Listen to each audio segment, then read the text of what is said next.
guys, welcome to your third Java tutorial in Hindi. Right. पिछले programme में पिछले video में हमने एक छोटा सा प्रोग्राम लिखा था जो कंपाइलर को कहता है कि हेलो वर्ल्ड प्रिंट कर दे स्क्रीन में। और और जैसे कंपाइलर ने हमें सुना और कंप्यूटर से हेलो वर्ल्ड जो है प्रिंट करा दिया। ये चीज़ जो है आपको समझना काफ़ी इंपॉर्टेंट है कि भाई कंपाइलर का काम क्या है, वो कंप्यूटर से क्या काम कराते हैं और कौन काम करने के लिए उसको कंपाइलर को कहता है। हम कमांड लिखते हैं, कंपाइलर उसको समझते हैं और कंपाइलर जो है कंप्यूटर से काम करवाते हैं। कंपाइलर जो है काफ़ी इंपॉर्टेंट चीज़ है और वही जावा है, टू बी ऑनेस्ट, वही मेन चीज़ है। ठीक है, मैंने आपको जैसे पिछले वीडियो में आपको बताया था कि एरर क्या है, एरर कहाँ आ सकता है, वो सब आपको मैं इस वीडियो में समझाऊंगा। सबसे पहले उससे पहले मैंने एक चीज़ गलत बताया था कि सीडी जो है चेंज ड्राइव है। एक्चुअली चेंज ड्राइव नहीं है, वो चेंज डायरेक्टरी है। सॉरी, वो एक गलती किया था। ठीक है, राइट, आगे बढ़ते हैं। एरर पे जाने से पहले एक और चीज़ है, आप सोच रहे होंगे कि मैंने छूट गया जो वो था, पब्लिक क्या है, स्टैटिक क्या है और वॉइड क्या है। ठीक है, सबसे पहले पब्लिक। मेन जो प्रोग्राम है, जैसे मैंने आपको समझाया कि मेन जो है सबसे पहले मेथड है सबसे पहला मेथड जो कंपाइलर ढूंढता है, उसको हमेशा पब्लिक रखना जरूर पड़ता है। ठीक है, पब्लिक का मतलब यह है कि पब्लिकली एक्सेसिबल चीज़ है। उसको ऐसे समझिए आप। अगर मैं कहता हूँ कि मेरा घर जो है, घर को छोड़ दो मेरे पास एक पेन है मान लो, अगर वो पब्लिक है तो मतलब उसका ये मीनिंग है कि पब्लिक का कोई भी आके उसको ले सकता है। सिमिलरली क्लास के अंदर अगर कोई भी चीज़ पब्लिक हो, उसको जो है कोई भी आके उसको एक्सेस कर सकता है। तो हमने मेन को पब्लिक क्यों रखा? मेन को इसलिए पब्लिक रखा क्योंकि वो सबसे इम्पॉर्टेंट मेथड है और उसको जो है उसको कोई भी आके उसको एक्सेस करनी चाहिए। अगर उसको एक्सेस करता है तभी जो है कंपाइलिंग जो आगे बढ़ सकता है। इसलिए हमें मेन मेथड को हमेशा पब्लिक रखना पड़ेगा। स्टैटिक पे अभी मैं नहीं घुसूंगा क्योंकि वो आपको बहुत कंफ्यूज करेगा, इसलिए स्टैटिक ऐसी की ऐसी रहने दीजिए। अब आती है वॉइड। वॉइड भी थोड़ा कंफ्यूजिंग है, पर सुनने की कोशिश करिए, समझने की कोशिश करिए जो मैं अभी बोलता हूँ। वॉइड का मतलब यह है कि वॉइड में इंग्लिश का मीनिंग यह है कि नथिंग, बेसिकली कुछ नहीं, खालीपन। उसको खाली है तो मतलब वॉइड कहते हैं।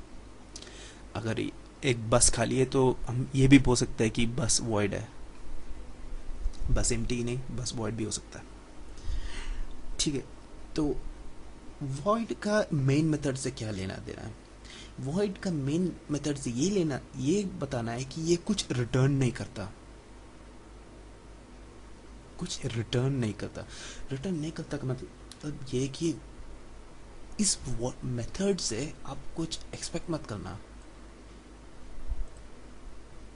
इसलिए मैं कह रहा हूँ अभी थोड़ा कंफ्यूजिंग होगा, आगे जाके आपको बहुत अच्छी तरीके से मैं मेथड्स जो है क्या है, कंस्ट्रक्टर्स क्या है, सब कुछ मैं आपको अच्छी तरीके से समझाऊंगा जिससे आप समझ सकते हैं।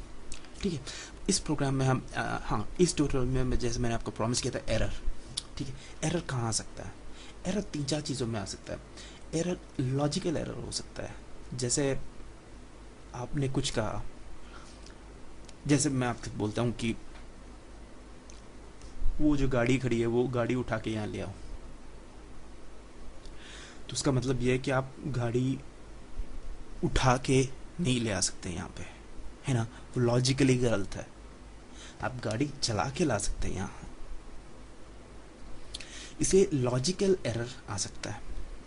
ठीक है, एक और टाइप की एरर है स्पेलिंग मिस्टेक्स या फिर टाइपिंग एरर, सिंटैक्टिकल एरर इसको जो बोलते हैं। अभी मान लीजिए मैंने ये जो यहाँ पे जो सेमी कोलन है वो लगाना भूल गया और मैंने इसको सेव किया और मैंने इसको कंपाइल किया। अभी देखते हैं क्या आता है।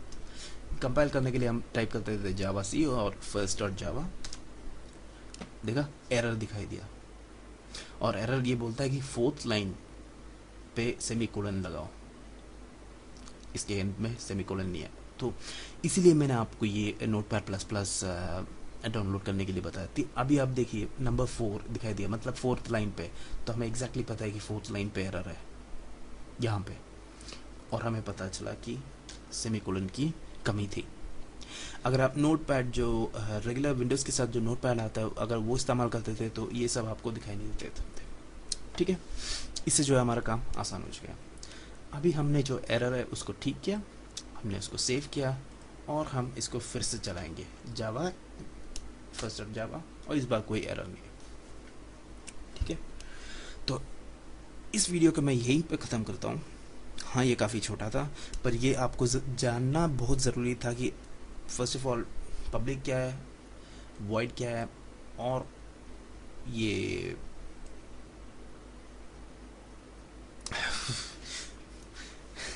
कभी कभी जब मैं अटक जाता हूँ, ठीक है शायद आप कभी आपको भी होता है, ये होता है तो भी बता दीजिए। ठीक है, ठीक है। और ये हाँ, आपको ये भी सीखना था कि एरर्स क्या होता है, एरर्स कहाँ से आ सकता है। ठीक है, तो ये सब जो है मैं इस वीडियो के यहीं पर ख़त्म करता हूँ, और मैं सोचता हूँ कि आपको ये वीडियो बहुत पसंद है। अगर आप है पसंद है तो आप लाइक क्लिक कर सकते हैं, अगर आपको ना भी पसंद है तो आप डाउन जो थम्स डाउन है वो भी लगा सकते हैं। अगर आपको सब्सक्राइब करना है तो आप ऊपर सब्सक्राइब पे भी क्लिक कर सकते हैं। और मोस्ट इम्पॉर्टेंटली, अगर आपको कोई भी डाउट आता है तो मुझे कमेंट्स पे कमेंट पे क्लिक कर दीजिए, कमेंट पे डाल दीजिए, तो मैं उसको रिप्लाई करूँगा। ओके, अगले वीडियो में आपको एक और कॉम्प्लेक्स प्रोग्राम बताऊँगा जिसमें हम लोग यूज़ करते हैं वेरिएबल्स, और कितने टाइप के वेरिएबल्स होते हैं, और वो सब चीज़ें, और भी 3-4 चीज़ें होंगी। काफ़ी इंटरेस्टिंग होगा, मैं भी उसके लिए वेट कर रहा हूँ ट्यूटोरियल के लिए। Okay, till then good bye.